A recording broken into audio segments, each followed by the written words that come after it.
La Mauritanie et la Communauté économique des États de l'Afrique de l'Ouest CEDEAO ont signé le 5 mai 2017 un accord d'association après plusieurs mois de négociations. Le nouvel accord porte sur le renforcement de la coopération dans plusieurs domaines d'intérêt commun, notamment l'institution d'une zone de libre-échange, l'application d'un tarif extérieur commun.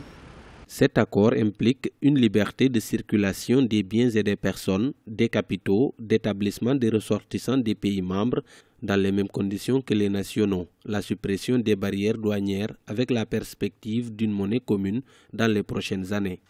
Cet accord entre la Mauritanie et l'organisation ouest-africaine apparaît comme l'aboutissement d'une décision de la conférence des chefs d'État et de gouvernement de la CEDEAO tenue en mars 2014. Ce conclave a donné mandat au président de la Commission en vue d'ouvrir des négociations avec la Mauritanie dans la perspective d'un accord d'association. C'est non seulement pour une solution pour des enjeux géostratégiques, mais aussi c'est pour des enjeux économiques.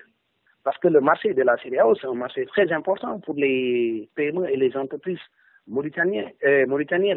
La Mauritanie a tout intérêt aujourd'hui à ce que, dans ce qu'on appelle dans la CEDEAO la libre circulation des biens et des services, que la Mauritanie, son économie puisse bénéficier de ça. Des enjeux économiques, ensuite, sur des questions de sécurité pour la lutte contre le terrorisme, parce qu'on sait que les djihadistes, ils sont à cheval entre la Mauritanie, l'Algérie et le Mali.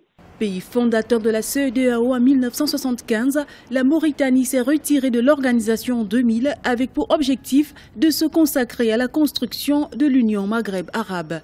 Cet accord d'association Mauritanie-CEDEAO intervient au moment où le Maroc a déposé sa demande d'intégration à ce grand ensemble économique ouest-africain.